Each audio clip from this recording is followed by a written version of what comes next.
The domestication of wild grass seeds by humans marked the birth of grains. Every great civilization has records of seed domestication. Grains are the species that shaped our world the most.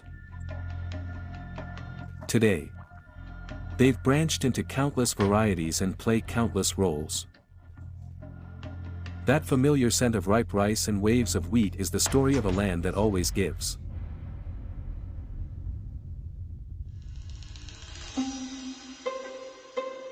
It's harvest season. Wei Dong, a large-scale wheat farmer, stands in the field, a little on edge.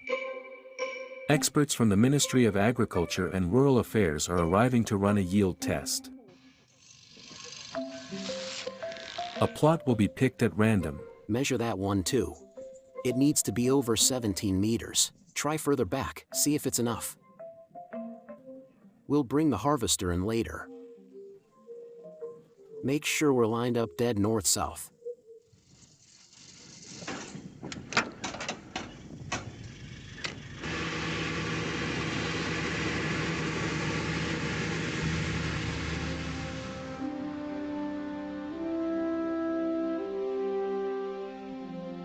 About 30 kilometers away, another team is doing the same, with the local agricultural bureau tagging along. This is a real yield test. We're here to find out how much grain this land can actually produce.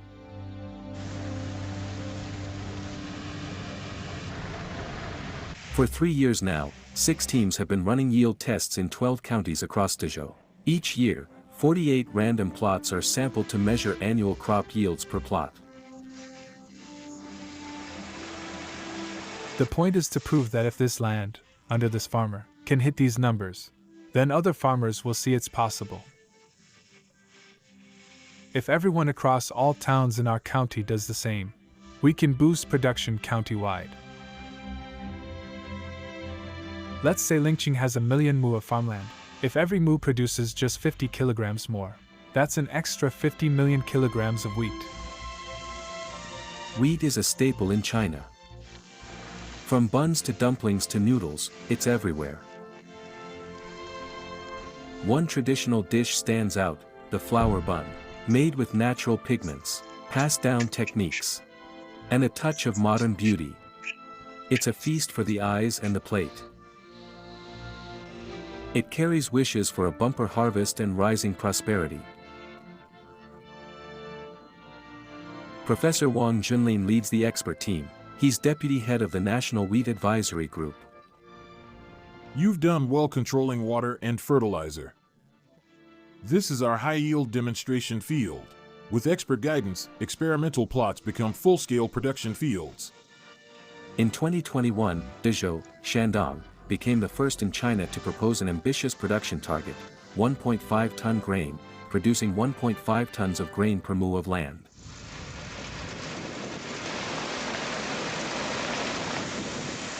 The 1.5-ton grain goal means 650 kilograms of wheat and 850 kilograms of corn per mu.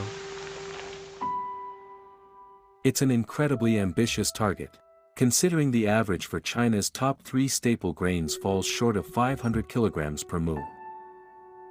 It's easy to talk about boosting wheat and corn yields, but getting it done in the field takes serious effort. Dezhou is one of China's key grain-producing areas. Here, farmers double crop, wheat in the first season, corn right after. No downtime between the two. In high-yield demonstration field, experts test ideal combinations of seed selection, soil fertility and water retention, fertilizer timing, weed control, and pest and disease management, looking for the best formula to increase yield and scale it up.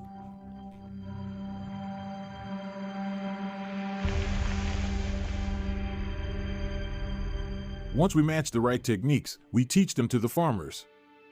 With limited farmland, 1.5-ton grain is about pushing land to its full potential. A new way to store grain in the land and in the tech.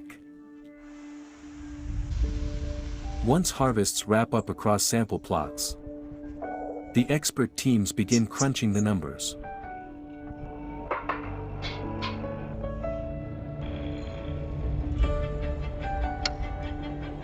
After adjusting for moisture and impurities, we calculate yields based on the national standard, 13% moisture content for grain storage. In the wheat fields, Wei Dedong is already switching to corn, guiding machines into position. The corn seeds are coated in a nutrient-rich film, with insecticide and fungicide that slowly release as the seeds sprout, nourishing each young plant. Up front is the furrow opener, then the seeder drops the seeds, and the press wheel at the back packs the soil down tight. In just over 100 days, the corn will be ready, and the experts will be back to measure the yields.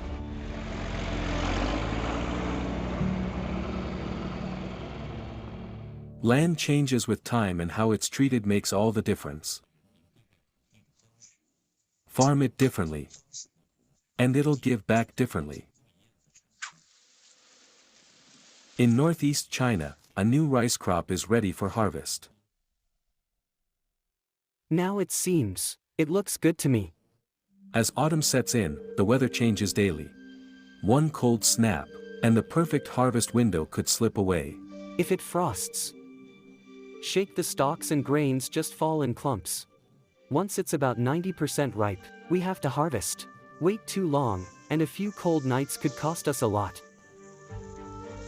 1. Gao Hongba and his monitoring team arrive in the fields. They provide support to local farmers throughout the season.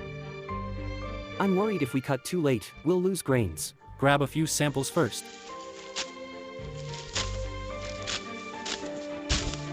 Harvesting rice the right way takes a full set of data to calculate the ideal timing. Let's check the satellite readings in the agrometer.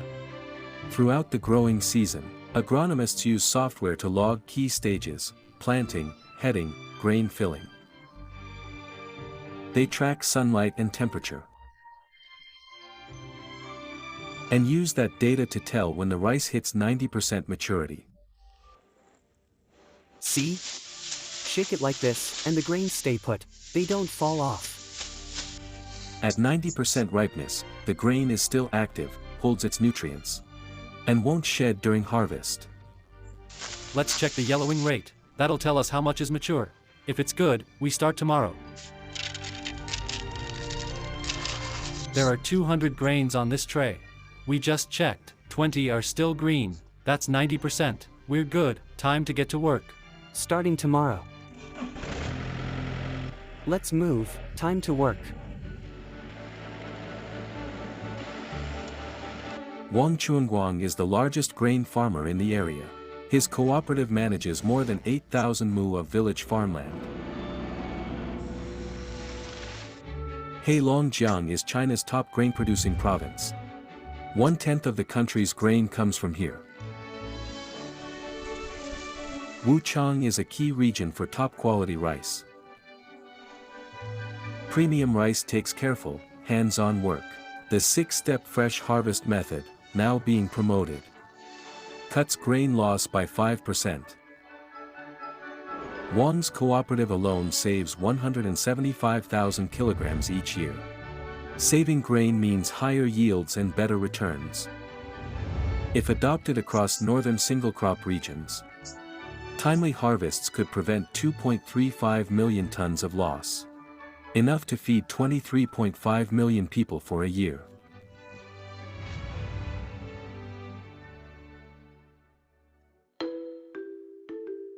Freshly harvested rice is sent to modern plants, where it goes through 6 tightly managed steps: harvest, grain, storage, milling, packing, and eating.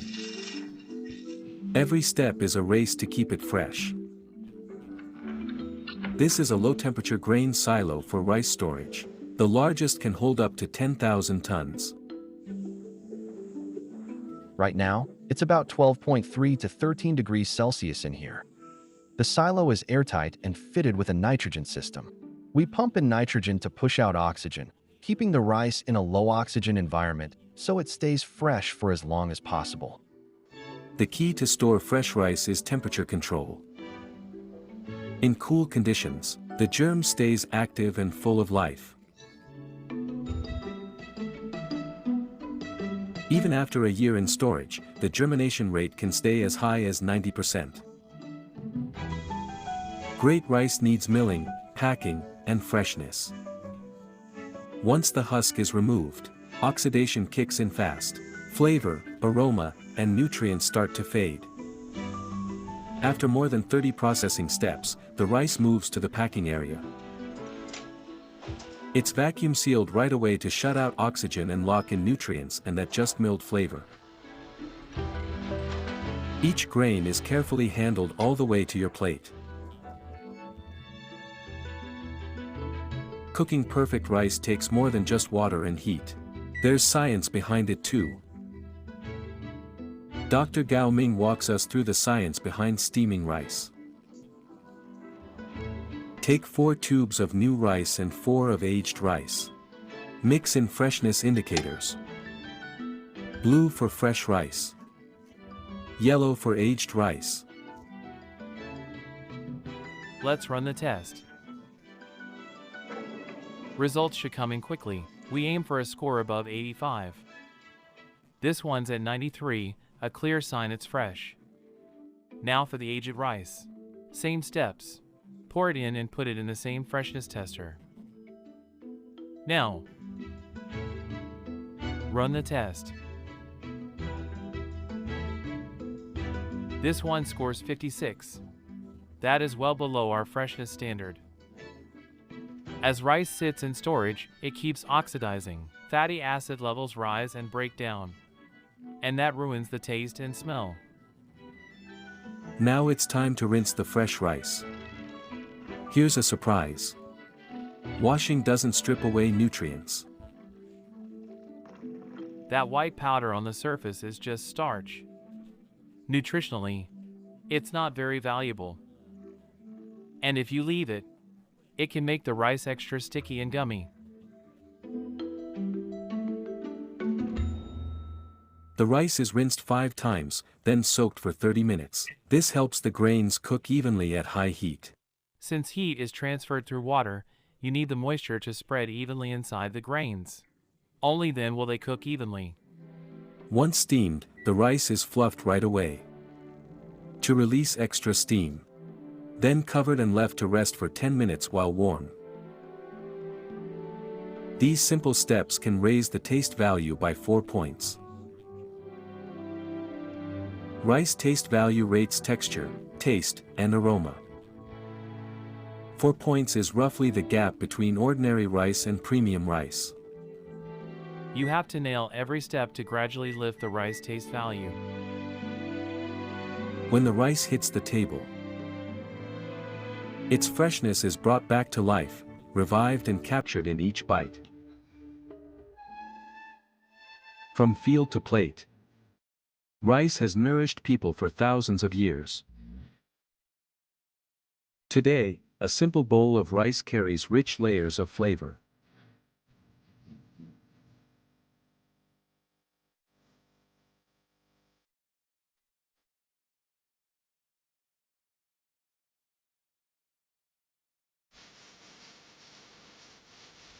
But the journey doesn't stop here. Thanks to modern tech, rice byproducts are getting a second life. The husks are sent to factories to be turned into biomass fuel. The leftover ash is used in chemicals.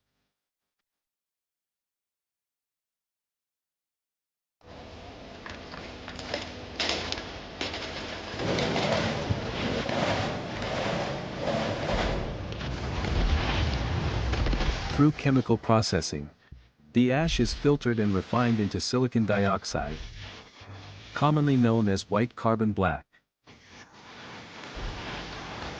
1 ton of rice husk ash yields about 800 kilograms of white carbon black. It's mainly used in tire treads to improve durability, grip, and reduce fuel use.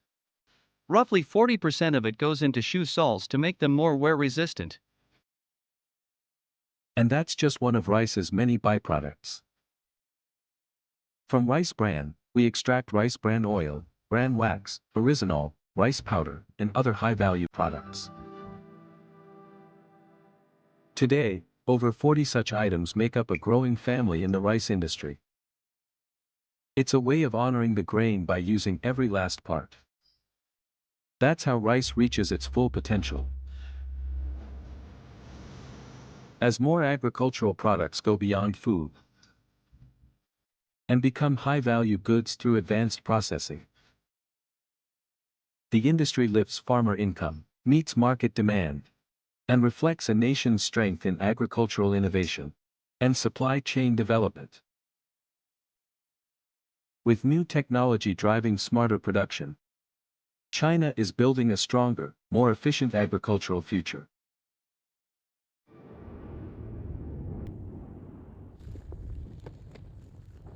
It's now October, and Wei Dedong's corn is ready to harvest. Let's take some measurements. Which field are we starting with? Here. Okay, I'll measure the width first. To boost yields, Wei uses the nationally promoted wide-narrow planting method. This wide row is 80 centimeters, the narrow one is 40. 40 centimeters narrow, 80 centimeters wide. This is the most efficient layout. It makes full use of sunlight. Every harvest season, Ping, a member of the National Corn Expert Group, travels across the country to measure yields and promote best practices. As a matter of fact, corn's main role is feed. China consumes around 700 million pigs a year. That's roughly 1 pig for every 2 people. Each pig weighs over 100 kilograms. That takes a lot of feed to grow.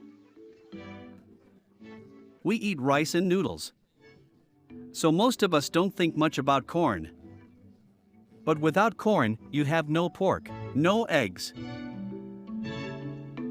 Of China's 3 staple grains, corn has the longest value chain. Besides feed, it's widely used in industrial processing too. In factories, tons of corn starch are poured into liquefaction tanks.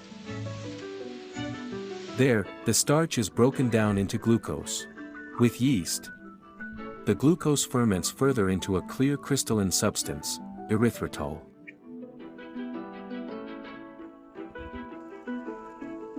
This is a sugar alternative, also known as a sweetener. In today's world, sugar's nutritional value has taken a back seat. People want the taste and sweetness without the calories. Erythritol tastes a lot like white sugar, but has 0 calories, making it a popular choice. Corn's transformation in the value chain goes far beyond food. It's now the base for more than 3,500 products, spanning biofuels, clothing, and shoes. It's an essential material for various industries. Can we start cutting now? Go for it.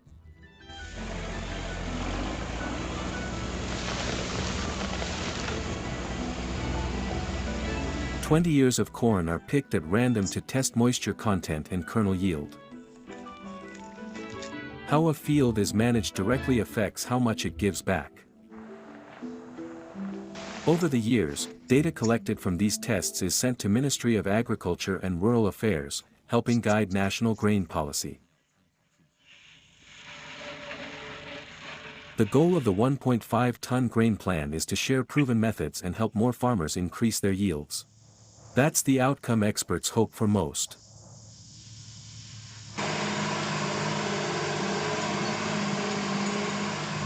As the scent of corn stalks lingers, the tillers are already rolling in.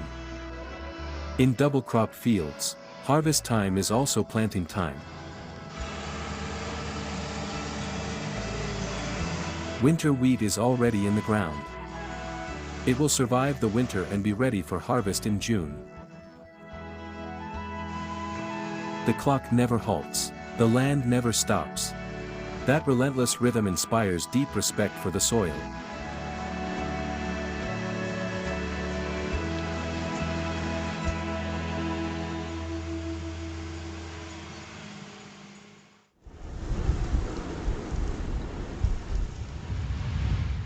Not all soil is naturally fertile. Some is known as psoriasis land because it's covered in salt and alkali and hard to farm. But once people learn how to work with it, even that land can thrive.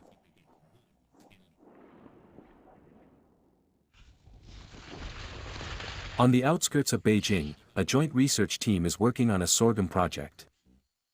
Let's take a look at this. They're trying to develop salt-tolerant sorghum.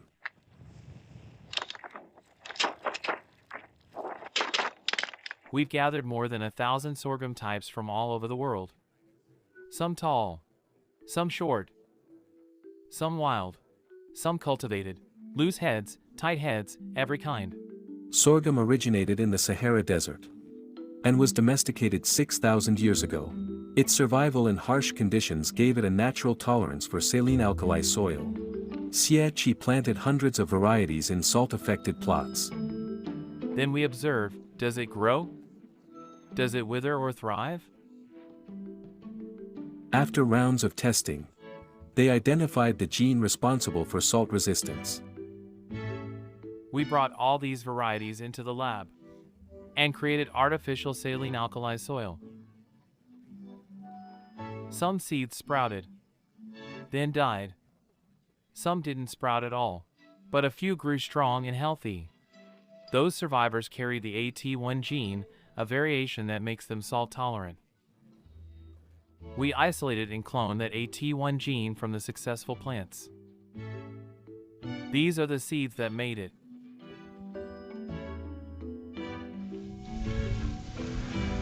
We're on a stretch of saline alkali land in Dawu-ko. Newly bred salt-tolerant sorghum is being put to the test. This is the first year we've used this plot. Nothing's ever grown on it before.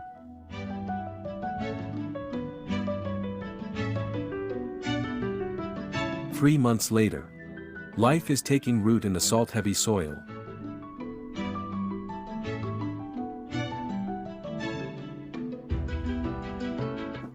If sorghum can grow this well here, that's already a strong proof of success.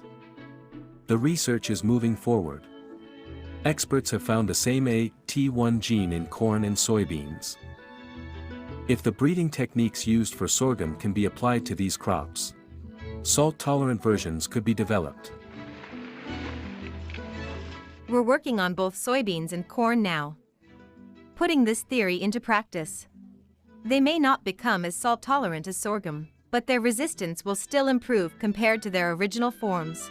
Every acre of saline land holds potential as dormant farmland. China has, in total, 1.8 billion mu of arable land. Even if this kind of land never matches regular fields, as long as it can produce some grain, it becomes a vital backup for national food security.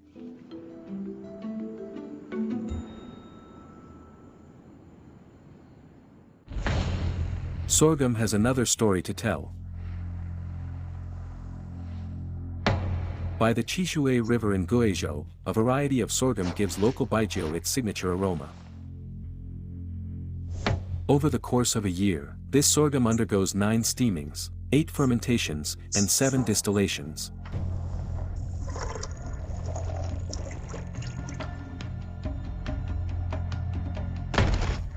Only sorghum with thick husks and high heat resistance can survive this demanding process.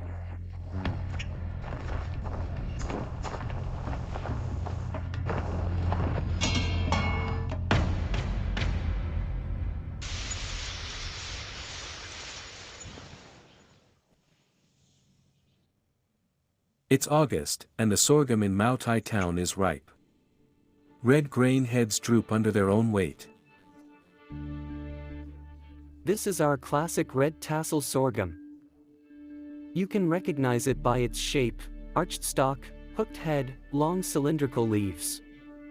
The grains are small, with thick skins and easy to thresh. Most of the sorghum grown in Maotai comes from Tu Yoning's red tassel variety. It's specially bred for distilling liquor, and its quality affects the taste of sauce aroma baijiu.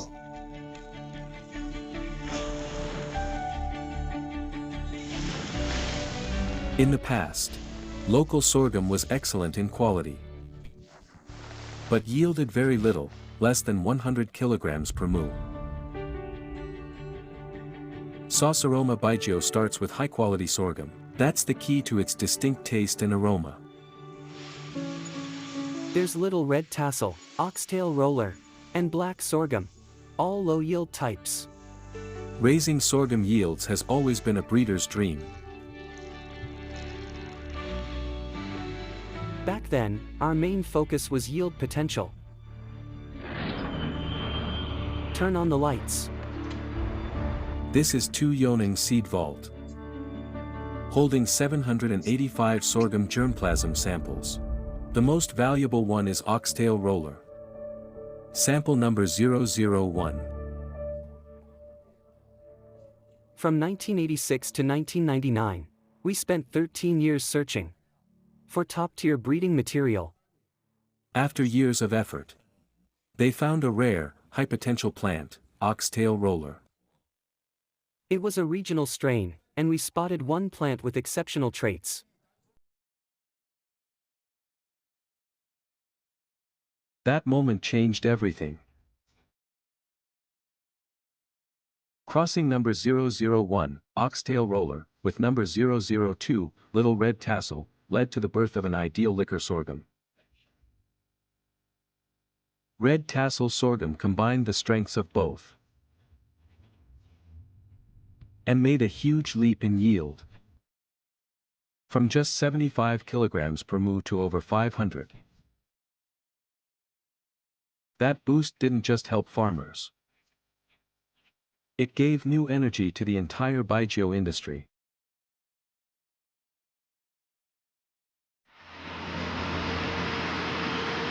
Today, across the Chishui River Basin, 1.46 million mu of red tassel sorghum are grown. Every single plant traces back to number 001 and number 002. Still, Tu Yoning isn't finished. He's working on lowering plant height to make harvesting easier. It's shorter. We've shortened it. See the difference? This one's tall. This one's shorter. See? We've brought it down by several dozen centimeters. I'm thrilled with the result. Tu's next goal is to shorten the growth cycle so farmers in higher elevations can grow sorghum too. We're working hard to get it to mature sooner and grow well in more regions. Further north, another grain tells its own story. Millet. Once a staple, now a heritage grain, millet is best known for its comforting porridge. Golden millet swirling in the pot, its warm color and rich aroma evoke memories of home. In our Han, millet porridge and vegetable buns are the taste of tradition. Traditional millet cooking is blending with modern techniques, creating elegant millet feasts.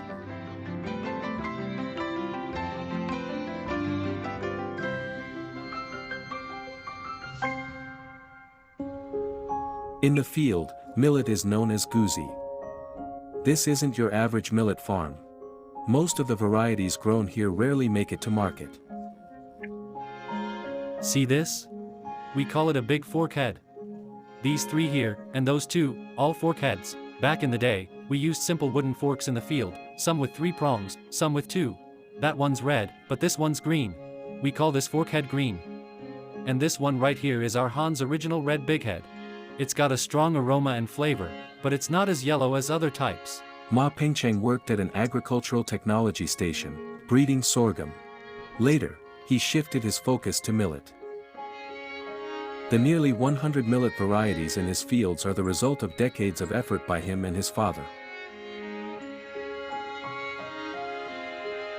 This one's called tiger tail. When it's ripe and milled, the grain turns bright white, really white. This one here is black. Once milled, the grain is black too. 10 years ago, these didn't sell for much. In ancient China, millet was known as su. Remove the husk, and you get the millet we eat today. It was once the main food source for our ancestors.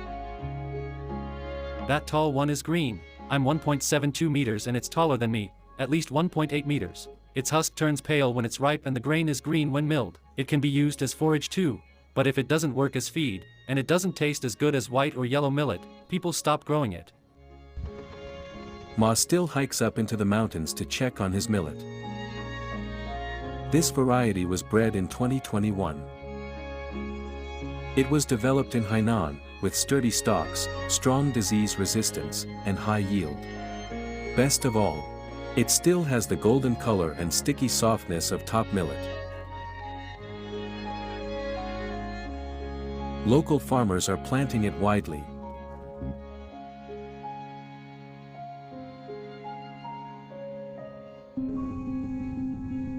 This is foxtail grass, a common wild plant. Just like all staple grains were once wild, millet traces back to this very grass.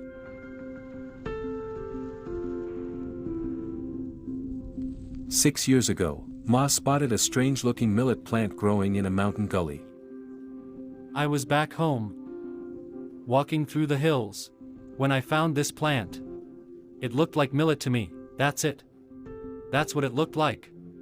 It resembled a supersized foxtail grass. Ma knew instantly it was worth developing. I brought the whole plant back. Then in Hainan, I crossed it with our Han's wild white millet. They bred successfully. By the fourth generation, I had a variety people could eat. Even after 4 generations, this hairy millet still grows like a wild plant. One seed produces a whole cluster. See that? It's still sprouting. It keeps tillering. Just one plant can grow this many stalks. Right now, yield is around 200 to 250 kilograms per mu. Ma is still refining the variety,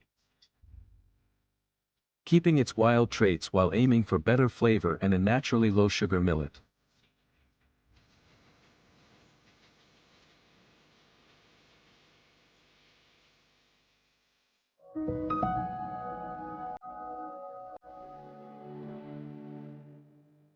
At the Our Han Millet Museum, a piece of broken pottery catches the eye. It holds carbonized millet and broomcorn millet from 8,000 years ago. These were the staples of dryland farming. They look similar. But broomcorn millet has larger grains. Once husked, it becomes yellow millet. Even today, our Han still has plenty of fields growing it. In Chinese tradition, both millet and broomcorn millet carry deep cultural roots. Before rice and wheat took over, it was these native grains that fed generations.